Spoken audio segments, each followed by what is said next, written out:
அனைவருக்கும் வணக்கம் மக்களே. இந்த ஒரு வீடியோவில் நம்ம எதை பற்றி பார்க்க போகிறோம் அப்படின்னா, எல்லாருமே ஃபோட்டோலே தம்ப்நெயிலே டைட்டிலே பார்த்துருப்பீங்க மக்களே. ஆமாங்க, இந்த 2025ஆம் ஆண்டிற்கான புதிய போஸ்ட் ஆஃபீஸ் வேலைக்கான புதிய நோட்டிஃபிகேஷன் அஃபிஷியலாக நமக்கு கொடுத்துருக்குறாங்க. சரிங்களா, மாவட்ட வாரியாக கிட்டத்தட்ட நமக்கு 98,000 ப்ளஸ் வேக்கன்சி கொடுத்துருக்குறாங்க. ஸோ இதில் ஆல் ஓவர் இந்தியா ஃபுல்லாக தான் கொடுத்துருக்குறாங்க. அதில் தமிழ்நாடுக்கு மட்டும் கிட்டத்தட்ட 32,500 ப்ளஸ் வேக்கன்சி நமக்கு கொடுத்துருக்குறாங்க. சரிங்களா, இந்த போஸ்ட் ஆஃபீஸ் ஜிடிஎஸ் வேலை வாய்ப்பை பொறுத்த வரைக்கும் நமக்கு ஒரே வருஷத்துல 2 தடவை நோட்டிஃபிகேஷன் விடுவாங்க. ஸோ அப்படி நமக்கு பார்க்கும்போது இந்த வருஷத்துக்கான நோட்டிஃபிகேஷன் இந்த மாதமே நமக்கு கொடுத்துட்டாங்க. சரிங்களா, இன்னொரு நோட்டிஃபிகேஷன் பார்த்தீங்கன்னாக்க இந்த ஃபர்ஸ்ட் நோட்டிஃபிகேஷன் இதற்கான மெரிட் லிஸ்ட் 1, 2 வெளியிடுறதுக்கு முன்னாடியே அடுத்த 2வது நோட்டிஃபிகேஷன் அஃபிஷியலாக ரிலீஸ் பண்ணிடுவாங்க. சரிங்களா, ஸோ இந்த போஸ்ட் ஆஃபீஸ் வேலை வாய்ப்பை பொறுத்த வரைக்கும் கிட்டத்தட்ட நமக்கு 38 மாவட்டத்திற்கும் சேர்த்து 32,500 ப்ளஸ் வேக்கன்சி கொடுத்துருக்குறாங்க. ஸோ இந்த வேக்கன்சியை பொறுத்த வரைக்கும் பார்த்தீங்கன்னா நமக்கு தமிழ்நாடு முழுக்க இருக்கக்கூடிய ஆண்கள் பெண்கள் அனைவரும் விண்ணப்பிச்சுக்கலாம்னு சொல்லியிருக்கிறாங்க.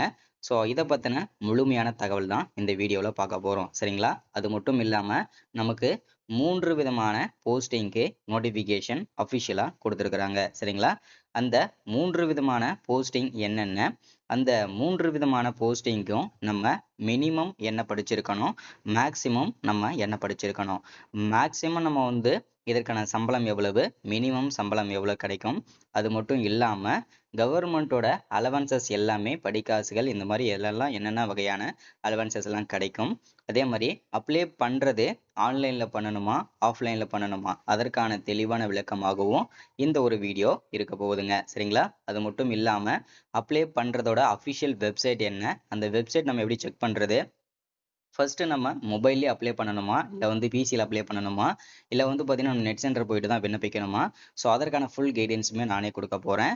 ஸோ அது மட்டும் இல்லாமல் அப்ளை பண்ணுறதுக்கு என்னென்ன டாக்குமெண்ட்லாம் தேவைப்படும், அது என்னென்ன ஃபார்மெட்டில் இருக்கணும், அது எல்லாமே தெளிவாக துல்லியமாக நம்ம பார்க்க போகிறோம். அதே மாதிரி இந்த போஸ்ட் ஆஃபீஸ் வேலை வாய்ப்பை பொறுத்த வரைக்கும் நமக்கு 3 விதமான போஸ்டிங் கொடுத்துருக்காங்கன்னு சொல்லியிருக்கேன்.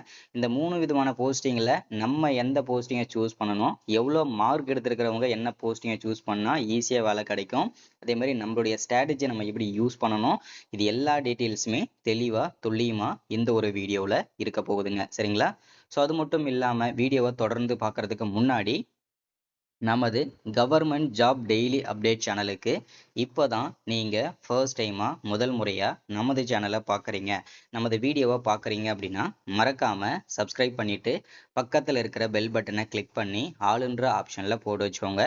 அப்போ தான் நம்ம போடக்கூடிய அரசு துறையிலிருந்து வரக்கூடிய எல்லா விதமான கவர்மெண்ட்டோட ஜாப்ஸாக இருக்கட்டும், அப்டேட்ஸாக இருக்கட்டும், நோட்டிஃபிகேஷனாக இருக்கட்டும், எதுவாக இருந்தாலும் சரி நீங்கள் உடனுக்குடனே நமது சேனலில் ஈஸியாகவே துல்லியமாகவே தெரிஞ்சுக்க முடியும். சரிங்களா, ஸோ அது மட்டும் இல்லாமல் உங்களுடைய ஃப்ரெண்ட்ஸாக இருக்கட்டும், ரிலேட்டிவ்ஸாக இருக்கட்டும், கான்டாக்டில் இருக்கக்கூடிய அனைவருக்கும் நமது வீடியோவை ஷேர் பண்ணிங்கன்னா ரொம்ப ரொம்ப பயனுள்ளதாக இருக்கும். அவங்களும் ஒரு அரசு வேலைக்கு போகிறதுக்கு ஒரு முன்னுதாரணமாக நீங்களாக இருப்பீங்க. சரிங்களா, சரி ஓகே, வாங்க வீடியோக்குள்ளே போயிட்டு இதற்கான முழு விளக்கமும் முழு அப்டேட்டுமே நம்முடைய ஸ்ட்ராட்டஜி எல்லாமே தெளிவாக பார்த்து தெரிஞ்சுக்கலாம். சரிங்களா, இங்கே தெளிவாக நமக்கு மென்ஷன் பண்ணி சொல்லியிருக்கிறாங்க என்னன்னா, இந்தியா போஸ்ட் ஜிடிஎஸ் ரெக்ரூட்மெண்ட் 2025ஆம் ஆண்டிற்கான புதிய வேலைக்கான நோட்டிஃபிகேஷன் தான் நமக்கு கொடுத்துருக்காங்க.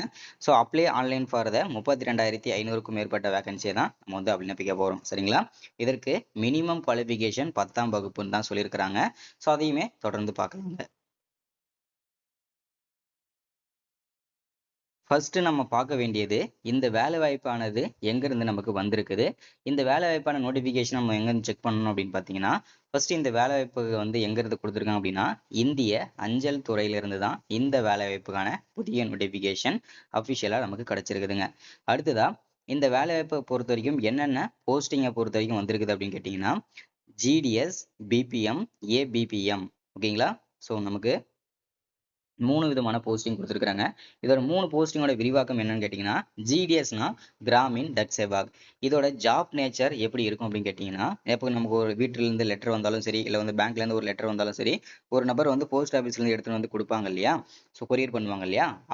அவங்களுக்கு பேரு தான் ஜிடிஎஸ் கிராமின் டக் சேவாக். சரிங்களா? இதோட ஜாப் நேச்சர் வீடு வீடா போயிட்டு ஊர் ஊரா போயிட்டு கொரியர் பண்றதான் இந்த ஜிடிஎஸ் உடைய வேலை. இதோட ஜாப் நேச்சர் இப்படிதான் இருக்கும். அடுத்ததா பிரான்ச் போஸ்ட் மாஸ்டர்.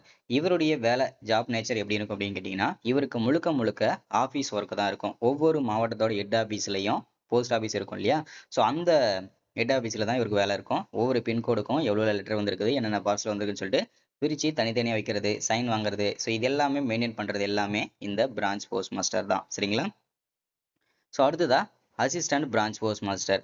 இவருக்கு என்ன வேலை அப்படின்னா, இந்த பிரான்ச் போஸ்ட் மாஸ்டர் இல்லாத நேரங்கள்ல இவர் தான் அசிஸ்டன்ட் பிரான்ச் போஸ்ட் மாஸ்டர் தான் பிரான்ச் போஸ்ட் மாஸ்டரா செயல்படுவாரு. சரிங்களா? ஒரு சில நேரங்கள்ல கொரியர் பண்ற வேலையாவும் ஜிடிஎஸ் ஆவும் செயல்படுவாரு. சரிங்களா? ஸோ இவருடைய ஜாப் நேச்சர் இப்படி இருக்குங்க. சரிங்களா? ஸோ அடுத்ததா டோட்டல் நம்பர் ஆஃப் போஸ்டிங். டோட்டலா நமக்கு போஸ்டிங் எவ்வளோ கொடுத்துருக்காங்க அப்படின்னா, 38 மாவட்டத்திற்கு சேர்த்து 32,500க்கும் மேற்பட்ட வேகன்சி நமக்கு அஃபிஷியலா கொடுத்துருக்காங்க. சரிங்களா? அப்ளை மோட பொறுத்த வரைக்கும் முழுக்க முழுக்க நம்ம ஆன்லைன்ல தாங்க பண்ணணும். ஸோ அதுல வந்து எந்த விதமான சந்தேகமும் கிடையாது. சரிங்களா? ஸோ யார் யாரெல்லாம் விண்ணப்பிக்கலாம் அப்படின்னு கேட்டீங்கன்னா, ஆல் இந்தியா ஃபுல்லா இருக்கக்கூடிய ஆண்கள், பெண்கள் அனைவருமே இந்த வேலைவாய்ப்புக்கு நீங்க விண்ணப்பிச்சுக்கலாம். ஸோ குறிப்பா வந்து பாத்தீங்கன்னாக்க பெண்கள் அனைவரும் விண்ணப்பிக்கலாம். சரிங்களா? ஸோ அடுத்ததா சம்பளம். இந்த வேலைவாய்ப்புக்கான பர் மந்த்துக்கு சேலரி எவ்வளோ கிடைக்கும் அப்படின்னு கேட்டிங்கன்னா, பர் மந்த்துக்கு 10,000லேருந்து ஸ்டார்ட் பண்ணி 29,380 வரைக்கும் இதற்கான சம்பளம் வந்து கிடைக்குங்க. ஸோ இது வந்து ஸ்டார்டிங் சேலரி தான். இது மட்டும் இல்லாமல் போக போக இன்க்ரிமெண்ட் சேலரியாகவும் மாறும். அதே மாதிரி ஒரு 5லேருந்து 10 வருஷத்துக்குள்ள எக்ஸ்பீரியன்ஸ் ஆகிட்டீங்கன்னா உங்களுக்கு 50லேருந்து 1,00,000 ரூபா வரைக்கும் இதில் சம்பளம் வந்து உயர்வுக்கு உறுதியாக சொல்லலாங்க. அப்படிங்களா? அடுத்ததா வயது வரம்பு. இந்த வயது வரம்பை பொறுத்த வரைக்கும் மினிமம் வந்து 18 வயசு கம்ப்ளீட் ஆயிருக்கக்கூடிய ஆண்கள், பெண்கள் அனைவருமே இந்த ஜிடிஎஸ் வேலைக்கு விண்ணப்பிச்சுக்கலாம். மேக்சிமம் 40 வயசு வரைக்கும் சொல்லியிருக்கிறாங்க. இதுல ஜென்ரலா சொல்லியிருக்கிறாங்க. ஒரு வேளை நீங்க எஸ்சி, எஸ்டி, பிடபிள்யூ இந்த கேட்டகரியில வரீங்கன்னா நீங்க 5 வருஷம் வயது தளர்வா இருக்கீங்க. 5 வருஷம் உங்களுக்கு வயது தளர்வு. நீங்க 40ல இருந்து 45 வயசு வரைக்கும் கூட விண்ணப்பிச்சுக்கலாம். ஒருவேளை நீங்க பிடபிள்யூ கேட்டகரியில இல்லாம, எஸ்சி, எஸ்டி இல்லாம ஓபிசியில் வருவீங்க இல்லையா? ஓபிசியில் யாரெல்லாம் வருவீங்க அப்படின்னா, பிசி, எம்பிசி, எஸ்சிஏ, பிசிஎம் இவங்க எல்லாமே வந்து ஓபிசியில் தான் வருவீங்க. இவங்களுக்கெல்லாம் வந்து 3 வருஷம் வயது தளர்வு, அதாவது 40லேருந்து 43 வயசு வரைக்கும் விண்ணப்பிச்சுக்கலாம்.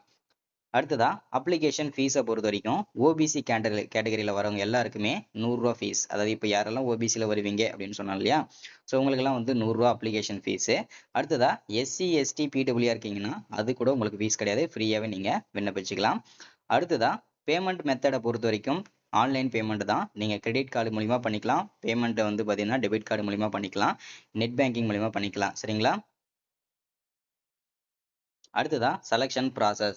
இந்த செலெக்ஷன் ப்ராசஸை பொறுத்த வரைக்கும் முழுக்க முழுக்க உங்களுடைய 10வது மார்க்கை மட்டுமே வச்சு வழங்கக்கூடிய ஒரு அரசு வேலை தான் இந்த போஸ்ட் ஆஃபீஸ் வேலை.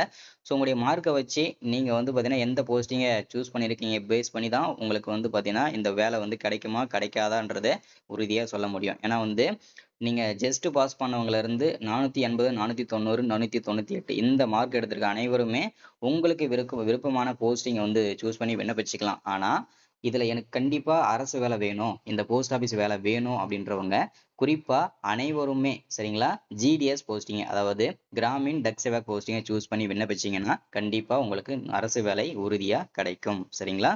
அடுத்ததா குவாலிஃபிகேஷன். மினிமம் இந்த வேலைக்கு நீங்க 10ஆம் வகுப்பு தாங்க குவாலிஃபிகேஷன். அந்த மார்க்கை தான் இதுல வந்து சப்மிட் பண்ண சொல்லுவாங்க.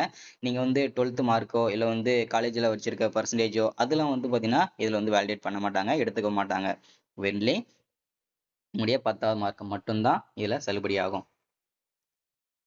அடுத்ததா அப்ளை பண்றதுக்கு என்னென்ன டாக்குமெண்ட்லாம் தேவை அப்படின்னு கேட்டீங்கன்னா, உங்களுடைய ஃபர்ஸ்ட் பாஸ்போர்ட் சைஸ் போட்டோ, உங்களுடைய signature, Aadhaar card, mobile number, email ID, educational certificate, community certificate, disability certificate, வருமான சான்றிதழ், இன்கம் சர்டிஃபிகேட்டு, ஸோ அதுக்கப்புறம் பார்த்தீங்கன்னாக்கா செல்ஃப் கிளாரிஃபிகேஷன் சர்டிஃபிகேட்டு, ஏஜ் ப்ரூஃப்காக உங்களுடைய 10வது மார்க் ஷீட்டு, அடுத்தது நான் அப்ஜெக்ஷன் சர்டிஃபிகேட். இது எல்லாமே ரொம்ப அவசியமானதுங்க. இது எல்லாமே அப்ளை பண்ணுறதுக்கு கண்டிப்பாக தேவைப்படும். சரிங்களா?